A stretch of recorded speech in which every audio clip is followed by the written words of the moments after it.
Okay, a couple of weeks ago, I was talking about Omega quality and how it needed to be improved. In there, I made a reference to Omega passing Rolex. That wasn't the intention of that video, but your responses all raised questions about why should Omega even try? Could they do it? What would it take, etc. I ended up doing a long video about that. Part one was talking about why I think Swatch should have a go at it. There should be a link up here somewhere above me. If not, there'll be a link in the show notes. This is part two, which is why do I think Omega could do it? What is it about Omega that makes them a company capable of taking on Rolex and assuming the crown?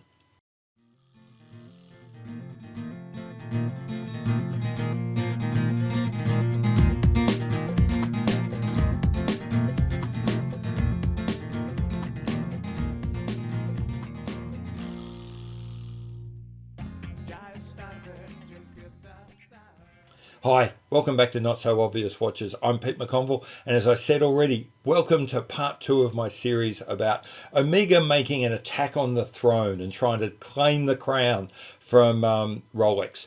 This, I've already covered why I think it's worth Swatch and Omega having a go at this. Part two is why do I think Omega could do it? Strap yourselves in, here it comes. Okay, so having discussed why it's worth Swatch even trying to do this, let's now discuss whether it's even conceivable that Omega could do it. I think it is, but we have to give ourselves 10 to 15 years to do that. Okay, I'll address the time frame first. Why 10 to 15 years? One, you want to wait for any current contracts to expire, and you don't want to be investing a bunch of precious capital in just terminating contracts early. If you can let a contract run, just let it run. Secondly, you want to give it 2 full model cycles, which 10 to 15 years will give you. Gives you plenty of time to stop and think really hard. If you're going to introduce a new watch, you can bring it out, and you can then improve it and get it moving. You can really establish a solid base that way. 10 to 15 years allows for a proper plan. You can do things gradually to minimize the risk. The last time Omega tried to do this back in the early 70s, they tried to do it all at once. They made some mistakes, but they'd bet the farm all in that one move. They went broke, ended up joining the Swatch Group, were saved, but had lost huge amounts. Can't allow that to happen again. Thirdly, or fourthly now I should say, giving yourselves 10 to 15 years allows for a large changeover in social media platforms, in influencers, in markets. The current situation for Rolex is largely driven by social media and media outlets, which are not going to change their mind. They are mostly Rolex fanboys now, and they will continue to be Rolex fanboys.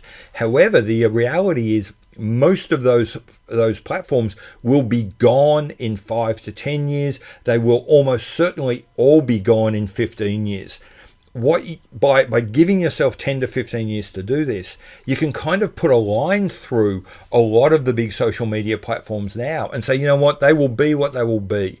And instead, just work to minimize the damage they do. Find the new social media platforms, the new influencers, the new markets that are growing. Get in and start working there now.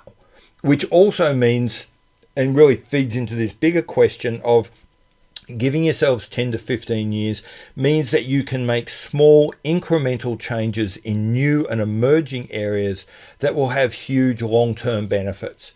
If I was to write this plan and say, we want to be on top in 5 years time, then I have to make big muscle movements right now and take Rolex on head on in their strong areas.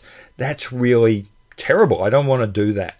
I really want to kind of work around. I want to nibble away at the problem by taking small bite-sized chunks that will one day result in big changes. Give myself plenty of time and I can do that. So that's why I'm giving myself that long time. Why do I think it's possible, given that time frame, that Omega could be the company to do it? Well, the first thing is they've got the history. They've been done, released, shown, produced, designed, everything that's needed in the watch industry in the past to be seen as the king. They definitely have the history. They've certainly got the tech, whether it's materials, whether it's movements, whether it's complications. They've got everything they need at hand to build the king of watches. The other thing is that they've got really solid recognition. Okay, we talk a lot, absolutely correctly, that that Rolex is the most commonly understood and most commonly recognized brand around the world. But it's not like Omega is forgotten. There are parts of the world still where Omega and Rolex are kind of battling it out. Not in the West, certainly, but in other parts of the world. So Omega isn't starting from scratch. They've got solid recognition. They are second on the league table right now. So it's not like as I say, it's not like we're starting from nowhere. The other thing is right now, people are looking for a change. Yes, the social media environment has fueled a massive growth in Rolex and Rolex awareness, but at the same time, it has produced an environment where a lot of people are looking for change. They're looking for something different.